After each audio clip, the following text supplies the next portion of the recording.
Othering Podcast explores the world of marginalized communities with a focus on the disabled and LGBTQ+. In our discussions, we will provide a platform for our guests to advocate and share their stories. By delving deep into their difficulties and successes, we will explore the changes necessary to improve lives everywhere. Thank you for joining us, and welcome to the Othering Podcast with Mike and Dory. Step inside a world where animals walk, talk, and think just like us. This collection of 30 short stories, each starring unforgettable anthropomorphic characters, is written with one simple philosophy: everyone is welcome at the zoo. Created for readers of all ages, these stories celebrate diversity, imagination, and the joy of seeing the world through different eyes.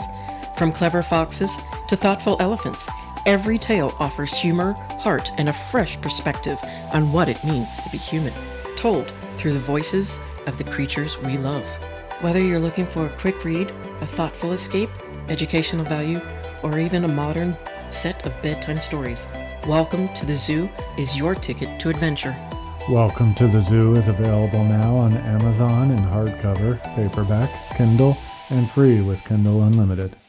Welcome to the Zoo by Paul Smith. PEP Radio, part of the Pennsylvania Equality Project, advocates for the rights of LGBTQ+ people, the disabled, and marginalized communities. We play music from all 7 continents from 1928 through 2025 in English, Spanish, German, African tribal languages, Korean, and Japanese. We also offer news, history lessons, and are proud to include the Othering Podcast in our programming lineup. Tune in on the Live 365 app, Roku, and Alexa every Saturday and Sunday at 4 p.m. Hi, Mike and Dory. Hello. Good to meet you. Good to meet you. Good to meet you. All right, today we are talking to Kate Harmon Ciberini. She is a queer Episcopal priest adjusting to life with long COVID. Before becoming disabled, she served as a hospital chaplain, parish priest, and a new church planter, helping people through ritual and relationships see and experience their own lives as where the holy dwells. Since becoming sick, Kate is trying to figure out how to do that in the body that she has now, and chronicling her life into that question online. As the pandemic continues and mitigations vanish, leaving the most vulnerable without a way to gather in their faith communities, she created the Disabled Body of Christ, a weekly worship service on Tik Tok that centers the experience of disabled and chronically ill followers of Jesus. Welcome, Kate. It's a pleasure to have you. Thank you so much for joining us. Inviting me to join you. I'm a big fan of the pod. Thank you. I have to admit right off the bat that when I first started following you, that it was your red hair that just got me. She's obsessed with red hair. Yes, and I am sorry it sounds creepy or something, but it's so gorgeous that it attracts my eyes, and I saw your red hair, and I'm just like, okay, I got to follow her. And Thank you so much. My dad's mom and my mom's dad passed down the genes, so myself and my sisters were all furiously ginger. Yeah, my grandfather is a redhead. Mike's grandfather's a redhead, but of course we only had brunettes. Mm-hmm. So I was hoping for a redhead. But I also loved, after, of course, the red hair. And I wanted to follow you as well because you're Episcopalian. And that's what I grew up as. And it's rare to find Episcopalians, especially in this area. You're small but mighty. Yes. And where I grew up in New Jersey, it was nothing but, Roman Catholic churches or synagogues. There was nothing else. And so we didn't really go to church because we weren't going to travel, over an hour to get there. Kind of ruins church when you're just exhausted from traveling. Absolutely. So we didn't get a chance to really kind of, I guess you could say, delve into our ancestry with the church. Mm-hmm. And so a lot of what I know about it is basically anecdotes from other people and the little bits that I've done over the years of researching the different religions and kind of getting the idea of how things are. And of course, I know that we're also called Catholic Light, which I like because it sounds like, we're less filling, but still tastes great. So I love the Catholic Light. There are a lot of former Catholics in the Episcopal Church who are looking for something that was queer affirming, that welcomed their family, whether their story included divorce or whatever else, looking for a church that really still emphasized the power of ritual, because that's what we call the sacraments, baptism, communion, are rituals, but had a more sort of open and progressive theology. So we do get many former Catholics, but I like to say, because I think it's important to sort of, especially in the church, normalize LGBTQ acceptance. So I like to say the Catholic Church is a less accepting Episcopal Church.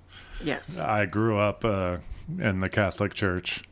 I'm going to say I was forced, but I grew up as a Roman Catholic. I mean, I still believe the stuff, but having talked to Dory and understanding the Episcopalian Church, I can really see the reason why people would want to switch.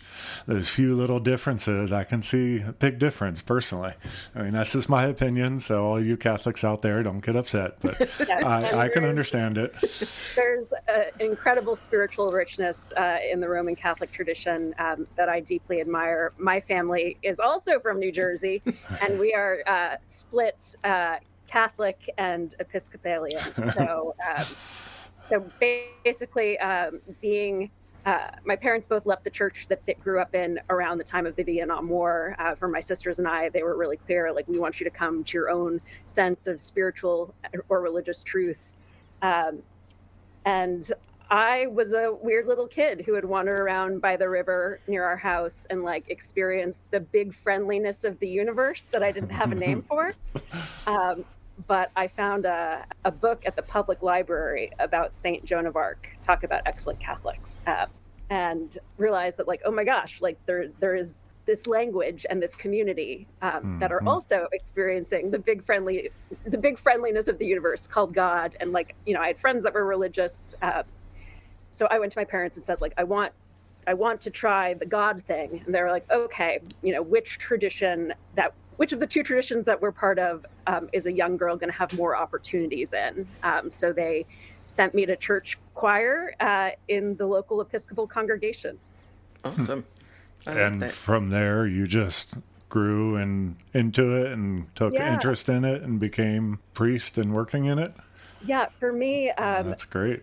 That very first sort of experience so Episcopal churches tend to be pretty traditional when it comes to worship. Not all of them, we do have more contemporary services and congregations, but I grew up in one of those heavy organ music, big stained glass windows, ceiling that looks like inside of ship, and just the total sort of majesty of all of these voices experiencing the holy together, which before I had only experienced alone, just really held that so powerfully for me. I do remember that, and just being in awe of it seemed so beautiful I was little, so I could be remembering wrong, but I remember the majesty and being in awe of the ritualisticness of it and feeling like it was a home, but I didn't feel like it was stifling either. Again, I was little. I was about 5 years old.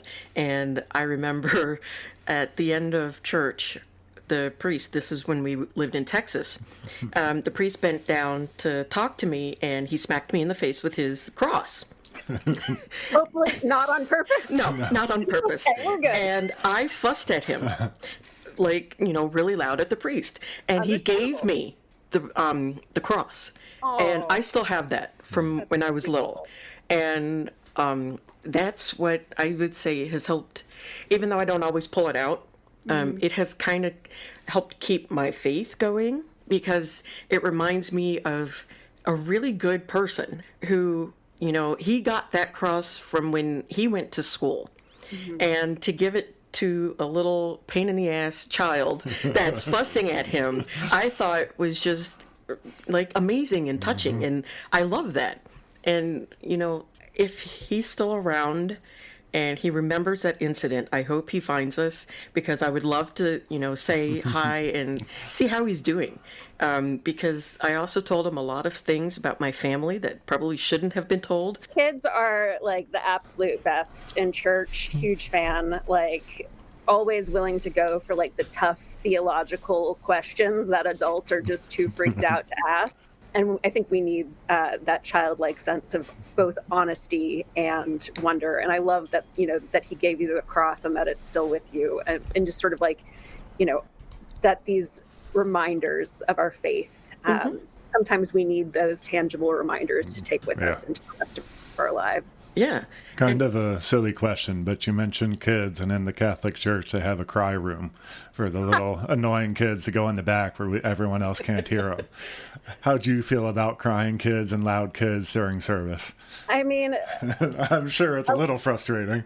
No, a loud service isn't a live service. If there is not a sound to be heard during a worship service, one, like, I get sick of my own voice. It is meant to be participatory. It is not just the people with the speaking roles up at the pulpit and the lectern doing the worship. It's we have gathered together to remember who we are and whose we are and who we are together and how that calls us to live in the world. And that goes from tiny itty bitty babies to my now like 103-year-old former parishioner who is still absolutely rocking it. Oh, wow.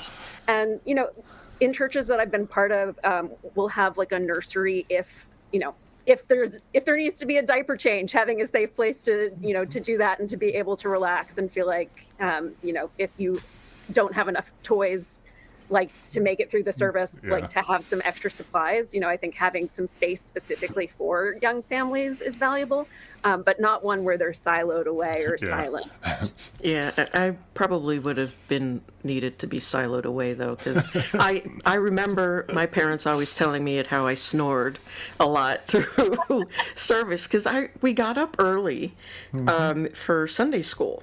And, sitting through that for an hour and then having to sit through the sermon for an hour, I was tired. I was little. And it's a long time for a little one. So, yeah, I am sure that I got it through osmosis or something, the sermon, because, I slept through a lot, and I sorry. I did too. Amen. I mean, like, and I think it's always important, like, people will ask, like, what should I take away from the service? Like, what are like the 3 points from your sermon that I should remember? And like, what do I need to teach my kids about God? And again, just going back to sort of the power of this ritual, where church is something that we do regularly.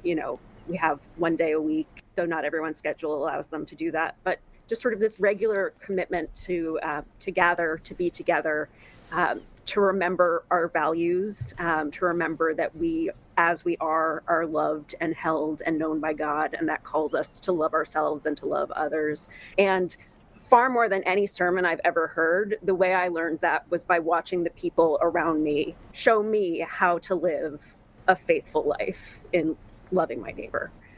So even if you can never name like 1 point from a sermon that you've ever heard, I bet just by being in that community, when that community is healthy, you learn what it is to live your faith. Yeah. And I like you saying that it's when it's healthy, because so often, unfortunately, scripture is used to degrade and oppress so many people. Yes. Even though it's not in the Bible, it's not what he said, it's not even in the Old Testament to do those things. Like, if I remember correctly, seeing recently, it was like, over 93 times that it's at least 93 times that it's said throughout both the Old and New Testaments to love thy neighbor, treat them as you would want to be treated, show them kindness and humility and all of that stuff instead of, none of it says hate thy neighbor. Nope.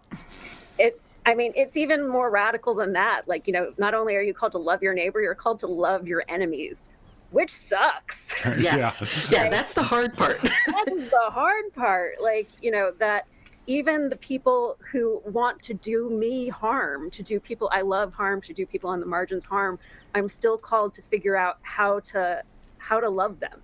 Mm-hmm. And that is some of the hardest stuff that we're called to do. And we don't get to let ourselves off the hook. And it's just, Joy, you're exactly right. It's so bizarre that in our accounting of God in the books of the Bible, saying that God is love, like, who do you say that I am? That God is love, that we are made in the image of the God who is love. And still somehow what so many have taken from scripture and from their tradition is like, well, that makes me better than everyone else. Yeah, and that's what I don't understand, and kind of why we kind of shied away from organized religion. Yeah. Because so you can't always tell just by going into the church a lot of times if they're welcoming. Mm-hmm. Some of them aren't even welcoming of the fact that Mike's a white guy and I'm mixed and not white. And so it just kind of ruins the joy that he's supposed to bring. Yeah. Whichever testament you're following, God is supposed to bring joy and happiness, at least in my mind. Yeah. And how can he do that if you're not able to feel welcome? How do you do that when people constantly are saying, well, you're a sinner because, you're not with the right people? And who's to say who's the right person? Right. Yeah. Unfortunately, I think that we as human beings, one of our great flaws is that we oftentimes just cannot see that the person that we view as different from us is equally made in the image of God. Right. And it is really hard, and it is so vulnerable to go to a new faith community because this is literally like the stuff of your soul, the stuff of your heart, and to put yourself out there and be, and risk the potential of someone not seeing God in you when you are willing to see God in them is so hard and so scary. And that's where I think, denominations can really be helpful, when you're figuring out what kind of church might I feel welcome and alive in, where might my family thrive. There's a great website, gaychurch.org, which is just a really wonderful listing of all queer affirming churches, both by denomination and in your local community. So finding denominations that are already going to have affirming theologies and policies. There certainly can be variety in individual congregations, but at least for me, I find that the churches I'm going to feel most welcome in are really bold about proclaiming that welcome. They have a Progress Pride flag on their website. They have clear indications of what their accessibility tools are. And, is there a ramp? Is there a large print books of common prayer and hymnals so that people with low vision can sort of still access it during the service? Do they have a PA system that connects with people's hearing aids? That churches that have really thought about welcome and are doing welcome well are excited enough to tell that story. And, there's also the reality that, maybe their website is GeoCities from the 1990s and they don't have anyone who has the skills to update it. Churches are just a collection of people doing the best that they can. But seeking out those congregations that are trying to sort of boldly proclaim welcome in a way that is actually welcoming rather than we just need your butt in a pew so we can count you for our annual report. Right. So with all that being said, I have 5 questions in one here. I'm ready. I guess the first one is, when did you come out as queer? And at that time, were you aware that the Episcopalian Church was as welcoming as they are? Or did you have some fear going into that when you were coming out? Yeah. So my coming out story in the church was more painful and complicated than I wish it was, especially given, this is a little like Episcopal insider baseball, but I grew up in the Diocese of Newark, New Jersey, which is where Bishop Jack Spong was the bishop in the 90s, and he was the first bishop to ordain out LGBTQ folks. So this was all happening kind of in the background. But what I didn't know was that there was kind of a backlash happening to that in some of the more conservative congregations. So for me, obviously, I have always been queer, but like the big friendliness of the universe, just didn't have language for it until someone gave me words to kind of fit around it. So unfortunately for me, the first time I heard an anti-gay slur was in church. So there was another young boy in choir with me. There was a gay couple and their young son who came up for communion. And he just came out with like, what a bunch of bleh. And that couple turned around and walked out of the church and nobody stopped them. And it was fourth grade. I had no idea what was happening. But next week at choir practice, the choir master sat us all down and basically said, like, you all owe this family an apology. And it's like, well, like the rest of us didn't say it. Like this guy said it. He's like, but none of you said anything either. Mm-hmm. He might have said it, but none of you stopped it. And that to me, even as when I was really sort of figuring out my sexuality in my early to mid teens, even though that really scared me away from the church. And I felt like, well, I have to leave church. I have to leave God before God leaves me. I have to leave church before church leaves me. I still sort of held on to like that treating each other with like love and respect has to be a communal project, that it is not just enough to not use slurs. Everyone is called to live out that welcome actively and to combat hatred and bigotry.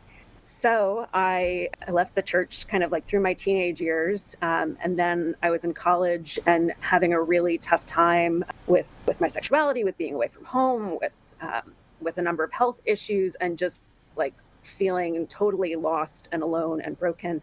And I went to the University of Wisconsin. It was February in Wisconsin, not the most joyous. Yeah. So like every day on the way to and from class, trudging in the snow, I would pass this like little red brick Episcopal chapel. And finally one day, like had the courage to go in and just met like the most amazing group of people who really loved each other, who really loved me, who really loved God. In like a wild and authentic and wonderful way. And as I was figuring out, like, what does it mean to be a queer person? What does it mean to be a queer Christian? Who basically said, God doesn't live in the box that we put God in, that you were made just as you are, and God celebrates you as you are. And all you have to do is be the person that you were made to be. And it was that experience of like a wonderfully welcoming, loving community that for me brought me back to the church and made me really excited to help foster that kind of community in whatever sorts of neighborhoods I get to dwell in. That is true. And the fact that, okay, for one, you're just like oozing amazement.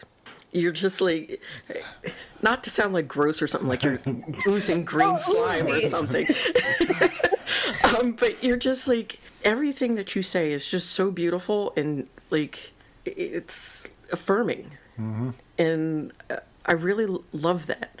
And because like, you know, so many people sometimes within the community, without the community are just like, you know, ew, yuck. And especially with certain queer people, and it's frustrating, but it's nice to hear that not only were you able to find people that were willing to love you as who you are, but the way that you say that, you know, God loves us no matter what, and he created us just as we were supposed to be.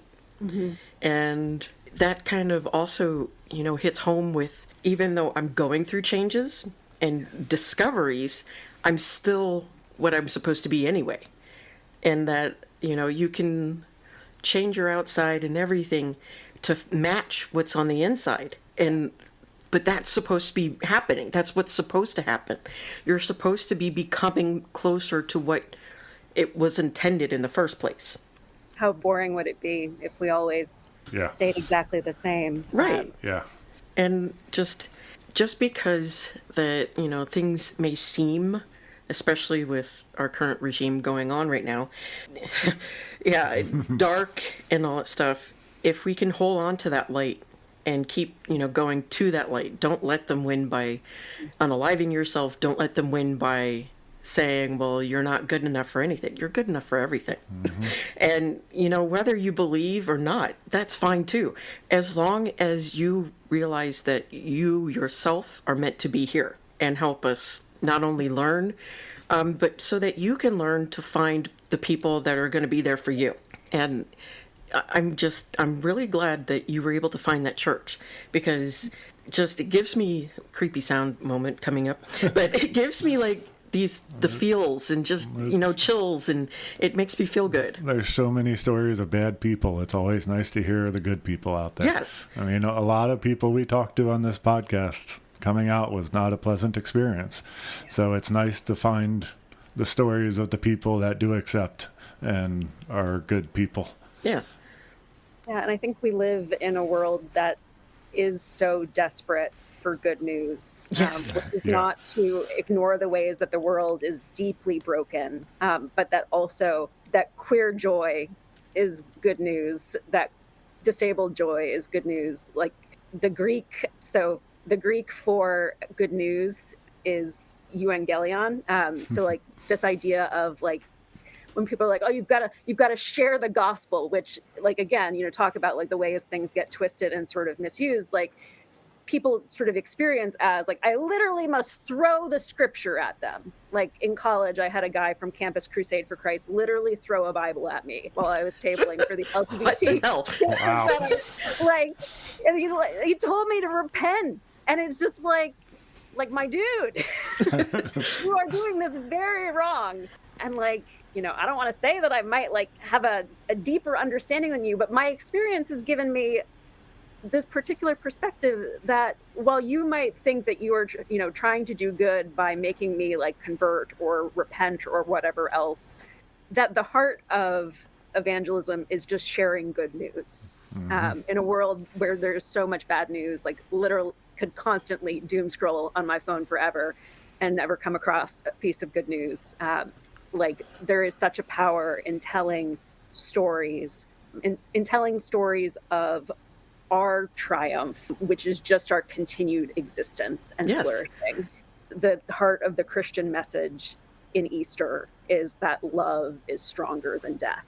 And we all live that truth in our own way, whatever your faith tradition or not, but continuing to proclaim in our own way, in our own time, in our own families, in our own communities, the ways in which love is the most powerful force on this earth. Yeah, it is. It truly is.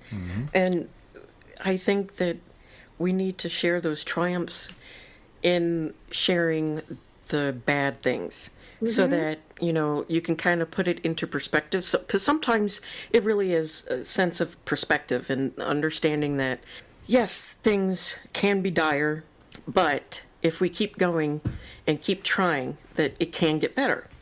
And it's not to trivialize what's going on now, because that's, I feel like, totally different.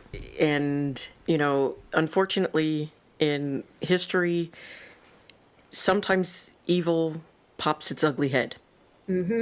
And it can be atrociously evil, or it could, be subtle, where, just the hatred kind of pops up, and it's not terribly bad hatred. I mean, But hatred's it's always insidious. bad. It just like it weasels its Yes. way into all sorts of, Yeah, and it kind of ruins things, but Yeah. not to the point of what's going on now. And sharing those good moments kind of helps everybody see it's worthy. It's worth it. Kind of like, here's, dork moment, but in Lord of the Rings, yeah. when Frodo says, I hate the fact that I was picked for this. Why did I have to be the one to do this? And Gandalf, tells him, I'm sorry that it was you too. But basically, who else can do it? Yeah. When you're called in those dark times, you have to hold on to hope, and you have to keep showing the hope so that others can then rally around you, behind you, in front of you, and say, excuse my French, fuck this shit. We're going to knock down the doors of Mordor, and we're going to oust you because this ain't going to last. Amen. Yeah, I mean, Tolkien's theology is excellent. Just the power of us as people in our own particular contexts. None of us are able to solve major global issues. Even though I feel like I must at 2 a.m. when I can't sleep. And it sounds like, it almost sounds trite, like to say like all of us can do our part. But like the same way I learned how to love people, not through sermons, but by watching the people in my church treat each other as beloved children of God, as neighbors. There is such a desperate need in our world for us to be that witness of, in an administration that is actively doing such harm to those who are most vulnerable, for us to show what it is to lift up those voices and perspectives and rally behind them. That is also what it is to preach good news. Yeah. And, folks, I'm not saying I'm Frodo. We are all of us. But we are all Frodo. But we do not know the way. Yeah. I mean, I'm not quite sure where Mordor might be specifically, but we are all on that path, and we all have to come together because, in the story, it wasn't just Frodo. No. Samwise helped him. And literally carried him. Yeah, literally carried him, had the burden of the ring as well. And, Aragorn was there. And, all of these different characters. And I'm not going to sit here and name them all because there's too many. Shut up, Mike. But like, wait, I have a chart. Yes. And this is his cousin that was there. No, I'm kidding. But it's those moments that, I think truly is a beautiful way to kind of read about what happened in World War II, and to understand what's kind of going on right now. And without having that, for lack of a better way to put it, just like the horror of reading the actual accounts sometimes can get too overwhelming and make people shut down. So a best way to kind of understand it is, watch Star Wars. Get a little cheesy, albeit, but I love it, version of it. Or, again, read or watch Lord of the Rings to kind of get those versions of it, to understand in a more removed way so you don't quite feel so overwhelmed with all of the horror that's going on. Yeah, I mean, we are a storytelling species. The reason why we have a Bible, the collection of stories from people of faith trying to explain, their relationship with God. The reason why we have sermons, basically a preacher taking the scripture readings, the newspaper, and their own personal sort of journal thoughts and reflections, and bring them all together to tell, what is the story for us here in this particular community context on this particular Sunday.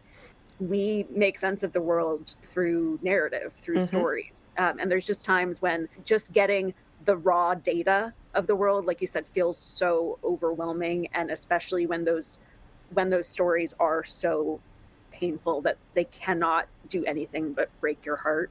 Sometimes we need the comfort of stories where we are reminded that love wins and good triumphs, and know the journey will not be easy. But as long as we keep doing the next step in front of us, and rely on the people around us, the fellowship that we have been lucky enough to, oftentimes to choose for ourselves.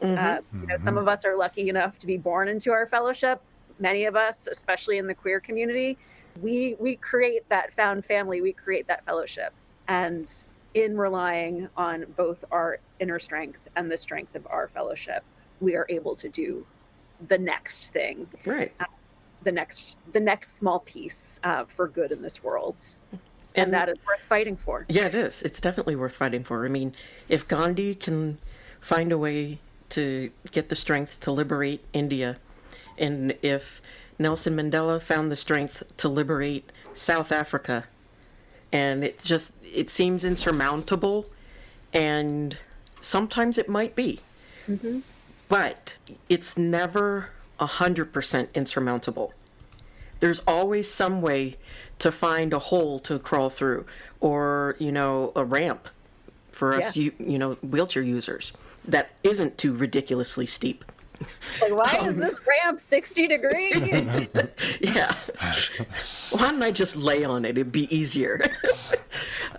This will be completely irrelevant when this comes out, but we just went to a baseball game yesterday and we had that same problem. Yes. The ramp to get up and down from the seats was just so steep. I had to push her. She couldn't do it herself. Yeah, it's ridiculous. People are like, we know we need a ramp, but they're basically like, let's just flatten the stairs. Yeah, basically. I mean, what the hell? I don't want to go splat into a wall, thank you. I kind of want to be able to, turn and survive and help move on to the next day. Yeah, it's the you designed this without consulting disabled people. Yes. And, sorry, go ahead. No, go ahead. Were you going to finish your story? No, I was going to kind of change. Yeah, I was going to ask about long COVID. Okay. Yeah, so you have long COVID. I do. When were you diagnosed with that? And can you kind of talk about how that affects you since you've been diagnosed? Yeah, so my last normal day was January 1st, 2022. I had gone back to New Jersey. Damn it, New Jersey. I know. No, seriously. It was a seafood restaurant on the Jersey Shore. And it was like, late 2021, and we're all like, I've had the vaccine. Things are better now. We can start getting back to normal. It's the classic, for me as a non-disabled person at that time, oh yeah, I'm fine. It'll be I'd had COVID once before. It's it'll all work out. But alas, the Manhattan clam chowder at that restaurant was very much not worth it in the end. So we got back to New Hampshire on New Year's Day. I developed a really high fever, bad headache, went to bed, and on the 3rd of January tested positive for COVID and also pregnancy, which was not related to the COVID. Oh, wow. Wow. Hopefully not related to the clam chowder either. Well, there's a new scientific. Oh my God, the clams. Yeah. They said it was an aphrodisiac, not that it was going to get me pregnant. So we had been in fertility treatment for a long time. So that was very something we were really hoping for and really excited for. And just the terror of testing positive for both on the same day was really, really scary. Yes, I would imagine. So I developed pneumonia and was having a really tough time getting enough oxygen. I should have gone to the hospital. My lips were very blue. My oxygen was very low. But it was that crazy Omicron spike where all of the hospitals in New Hampshire were on diversion. So it felt like I didn't even have the energy to go to the hospital and sit in the waiting room or the parking lot for however many hours. It just felt like I'll be safer at home in bed. So I had a fever for 28 days. Holy crap. Yeah, during COVID pneumonia, I did wind up miscarrying, which was heartbreaking. I'm so sorry. No. We've done that too, and I'm so sorry. I don't wish anybody in that club. No. I send hugs to you. Thank you. You too. So from there, I just never, the fever finally went down starting in February, but I never got better. But I'd been out of work for a month. So at that point, it's I guess I should, despite the fact that I can't breathe and I am sleeping 23 hours a day, I need to show back up for my congregation who I've abandoned. So I was still leading a morning prayer service on Facebook Live. My church did Facebook Live services every day for, I think it wound up being 2.5 years. And one of my parishioners is a respiratory therapist, and she heard me try to lead worship, and she called me immediately, and she said, you need to be seen now, because the way your breathing sounds, I'm really worried about you. So she pulled some strings and got me in at the hospital, where they found out that my respiratory muscle strength was at 40% capacity. Oh, geez. So I wound up in 18 weeks of pulmonary rehab. So that was kind of like the first big symptom cluster, where it was just like, when you can't breathe, that's kind of the emergency. Yeah. Usually.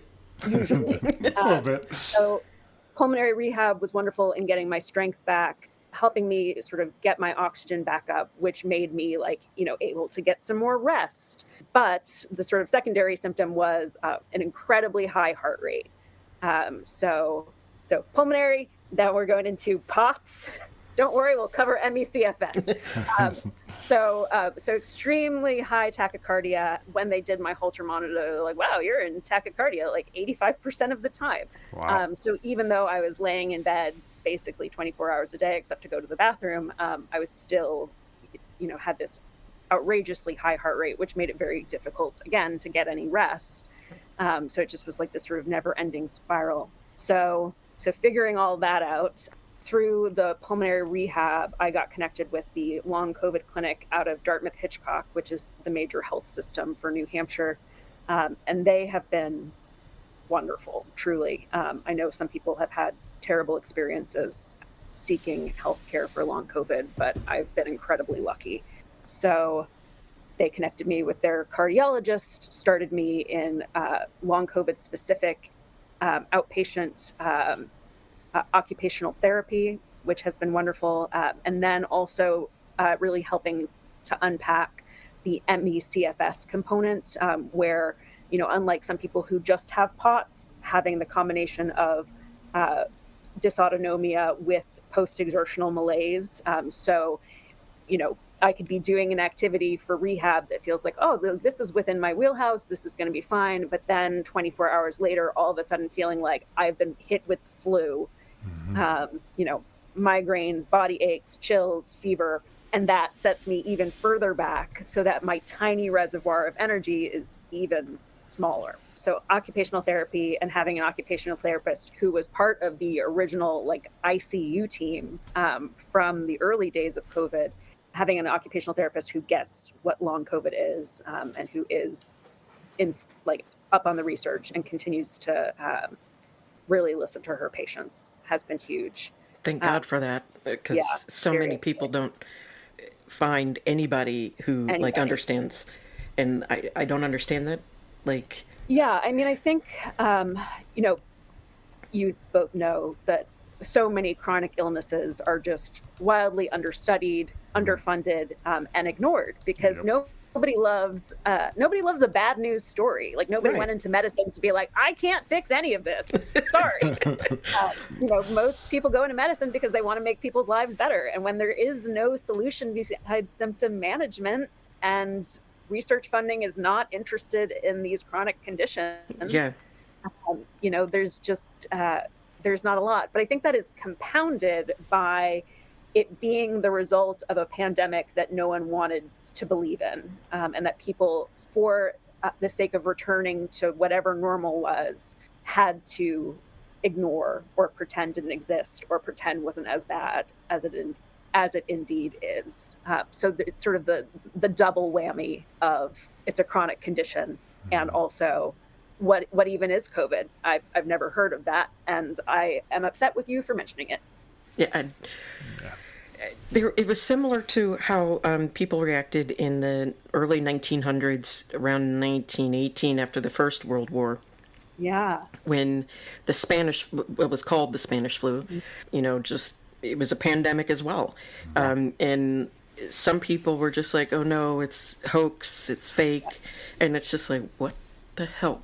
You don't even have propaganda that strong back then. Why can't you see it? Radio was solid. True. But it didn't make sense to me that, then, and it doesn't make sense to me now, when you hear all of these stories, these doctors, these nurses that saw it, that treated it, how can you sit there and say, what you saw, what you did, didn't matter. It wasn't real. It was just your imagination. Why would anybody want to imagine the horror of seeing so many people pass away? And we've never remembered those people. Right. There is no national day of mourning for COVID. Over 1 million U.S. residents died. I think we're at, about 1.4 million people. Yeah, about 1.4, 1.5. And when do we acknowledge that? When do we talk about it? We don't. We have collectively wiped it from our memory because it is too hard for us to hold. And I think part of my online ministry has been trying to create ritual space so that we can remember the people that we lost, and those of us who have lost our health, and those of us, those who are are still in the depths of the pandemic. Mm-hmm. No one around them will acknowledge exists, which just makes you feel, it is the most gaslighty experience. You just feel like, how can I be existing in this reality when it feels like everyone else has moved on, has ignored it? So one of the things that got me started in sort of short form video content was creating memorial services for the people who passed away from COVID, to just acknowledge those losses. Because what do you do as a parish priest? So much of what you do is funerals. My two congregations that I was serving in before I got sick were on either side of the New Hampshire State Veterans Cemetery. So during the early days of the pandemic, I think the first year I did 27 funerals. And, I think the church is unique, and religious traditions are unique in that, things like death and loss and trauma that we just can't hold on our own. They're too big, they're too scary, they're too awful. The rituals of our faith traditions kind of give us a way to hold that, so that we can sit with it, with each other.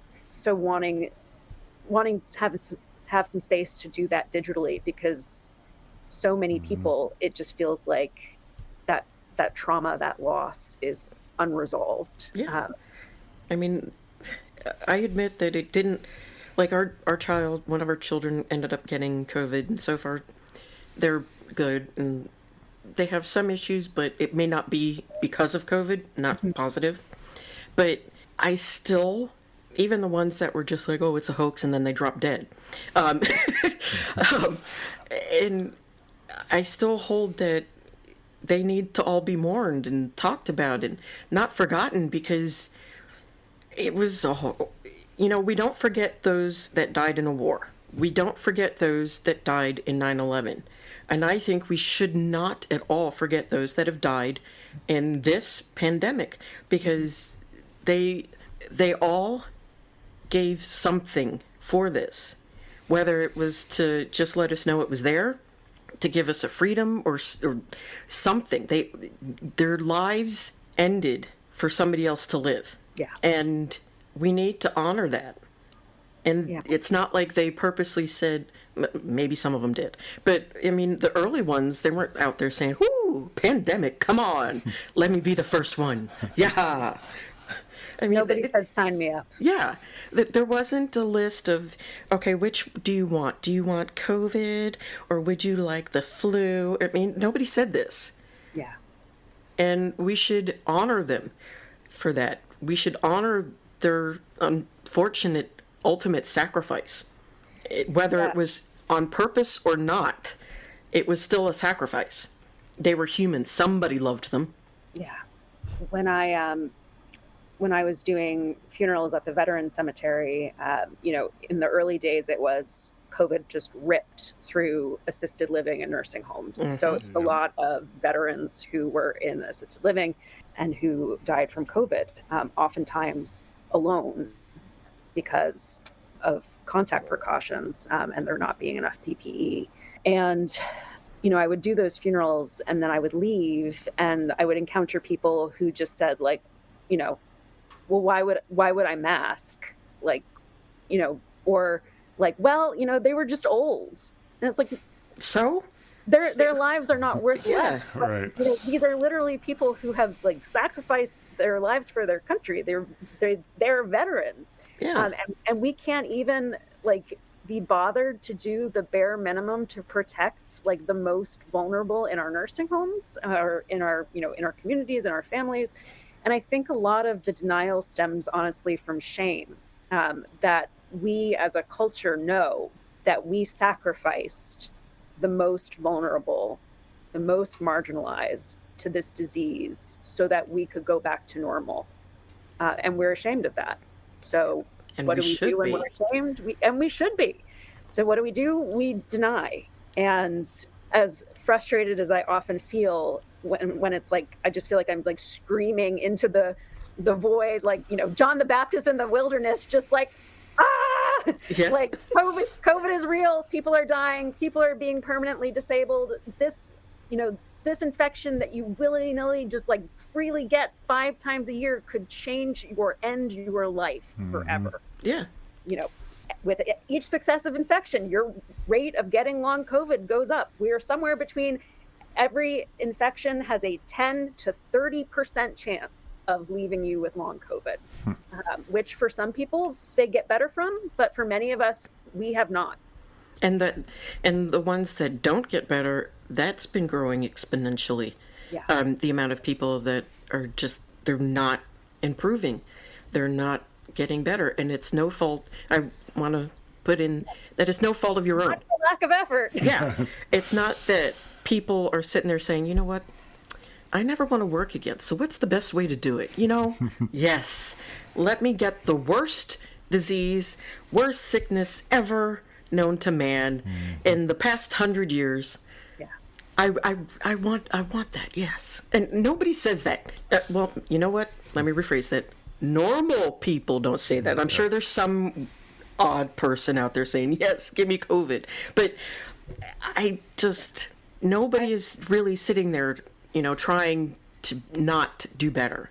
Nobody wants to miss out on life. Nobody wants to have to, sit in a wheelchair or, do all of these things. Somebody said that healthy people don't imagine being in bed 24/7. They don't imagine needing crutches, canes, and wheelchairs. It's not what, they think about. Those of us who are disabled, we think about this because that's the only way we can move around in our environments. And there's nothing wrong with using them, for one thing. Use them, please. Yeah. Anything that makes you able to be more out into the world and Yes. live more fully. It's a tool. There's no shame in it. And just because some people can't afford it does not mean that you're taking anything from those people. Facts. Because that's another thing I've seen going around where, well, you don't deserve to get one because there's poor people that can't get it. It's like the What a starving weird kid in China. Unfortunately, there's still going to be starving children in China just because I don't finish my plate or finish my plate. The suffering Olympics is not helpful. No. Yes, there is always someone who has it worse than you do, but that does not mean that you are not experiencing suffering, and that you are worthy of love and care and treatment and supports. Yes. The ideal is that rather than only the worst person gets access to those things, that everyone has access to what they need. I mean, that's equity. We need to start wrapping it up. Oh, But man. I know it went really that fast. was But I have a quick question before we do. And I don't know if this is out of line, but I'm going to ask it anyway. The trauma of getting COVID, and you got it twice, and then it becoming what it became. Yeah. Does going out in public and being around people and their nastiness, does that kind of scare you today? Do you feel like you need to be extra careful? Yeah, I mean, I am still taking full COVID precautions. My spouse and I both mask in public. We regularly COVID test when either of us feel at all symptomatic. We wear N95s in sort of more healthcare settings. We wear KN95s in more casual settings. And so I got COVID again last August. Oh, jeez. And really, like, it was almost as bad as it was at the start. Thankfully, I recovered much faster. It only took me 6 months instead of 2 years to kind of get my energy a little bit better. But it's just a reminder for me that like there is no safe COVID infection, and COVID will always be here. Yes. Yeah. So I need to continue to take precautions because there's only so many COVID infections that my body can take. And it can get really, really frustrating when it feels like I and my family have to keep carrying this burden, especially when no one else is seeming to take precautions. So rather than it being like a communal effort of we're going to keep each other safe, you know, I'm going to mask, you're going to mask, like, you know, we're going to have outdoor gatherings, or we're going to, you know, make sure that we have the best HEPA purifier. When you're doing it all on your own, it's very isolating. Yeah. Which can be really frustrating. Yes. So for me, it's, you know, especially coming from a church perspective, where so many congregations have abandoned any sort of accessibility practices that they took on during COVID with like online services, or, you know, any sort of air filtration or masking requirements. It's the question of like, how can I create church specifically for people who have been kicked out by nature of a refusal to love our neighbor in this way, and that this gathering of people who are pretty much all disabled and chronically ill, we have something vital to share about the good news, God loving the world, the good news of us loving each other and taking care of the most vulnerable among us and putting the needs of our neighbors first. And I think that even we can't change everything, but we can continue to proclaim the truth as we know it. Yes. And that is a powerful sermon. Yes, it is. And I thank you for providing, you know, it's kind of twofold. For one, it's bringing us into the 21st century, giving us a different way to, you know, be able to come together as a congregation, to be able to, because sometimes life happens. And and sometimes it's hard to get to, you know, physically be in certain places, but to have the option of being able to be online, I think is a beautiful way of bringing us into the 21st century, for one. So thank you for that. And two, I also thank you for that same thing, because you're opening the doors, metaphorically, for people to join in the gospel that are, you know, sick or disabled. And a lot of, especially old churches, aren't necessarily built for anybody other than, you know, 100% healthy people. I mean, people who can sit on wooden pews for an hour. Yeah, I mean, holy crap! No, I can't do that. That's the most. And kneeling on those things, those so-called cushion. I mean, come that on. hasn't been a cushion since 1920. Are you kidding? It hasn't been a cushion since 1820. And I mean, it's almost as if it's like the suffering Olympics. Yeah. Like, you can't possibly pray to God unless you are in dire straits and feeling like you are burning literally in hell because there's never a damn air conditioner. I mean, what the hell? Yeah. Yeah. I mean, I feel like I'm sweating my skin off half the time being in there. We went to a wedding at a church in the middle of summer, which was the dumbest thing ever, and it was boiling. I thought church is supposed to be holy and wonderful, not feel like you're boiling in hell with the damn devil. And that's what it felt like. And I felt like my hair was sliding off my head, and like, you know, it shouldn't feel like that. No. It should be, you know, part of being welcoming is making it comfortable. Yeah, for people who are supposed to be all about the incarnation, so like the incarnation is that Jesus is God who became human. You know, basically this message that like our human bodies are like hold holiness. Right. That we, in these mortal bodies that we have, fragile and sometimes broken as they are, that the holy lives here. Like, for people who say we believe that, we are really bad at practicing it. We are really bad at taking care of our bodies. Right. I mean, just because Jesus was born in a desert-like area does not mean that we gotta turn down Yes. the AC. it doesn't mean that we all need to be in the desert with him. We can understand and empathize without feeling like we're going through actually the Sahara more like than, where he was. And I feel like churches as a whole, synagogues as a whole, need to do better in that part, because it's hard to listen and embrace God when you're cursing under your breath because you're too high. Yeah. And it's just, I don't feel like you're closer to him by sweating to death. Yeah, and that, And people wear deodorant when you do that too, please. amen.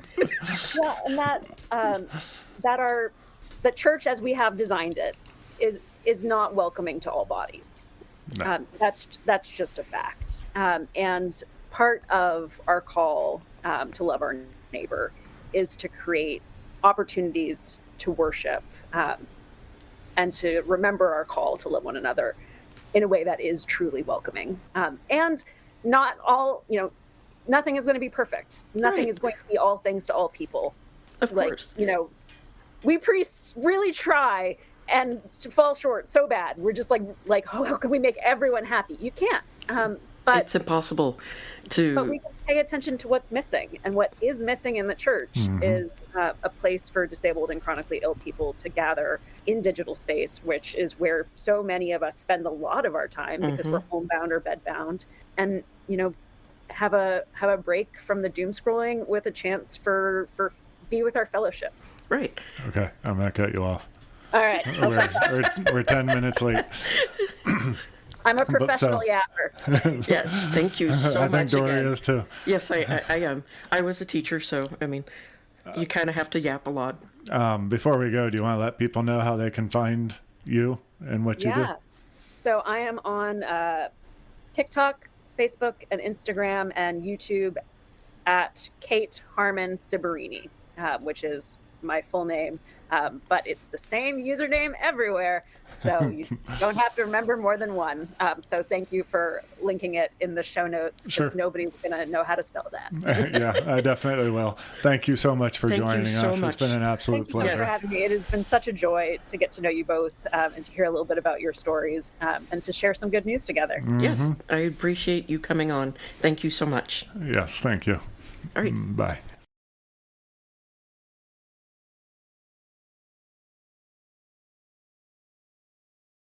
If you've made it this far, thank you so much for listening.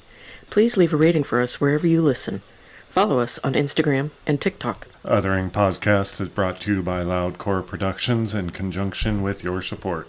Your host, Mike and Dory Morris, graphics by Joshua Morris, and join us next week on the Othering Podcast.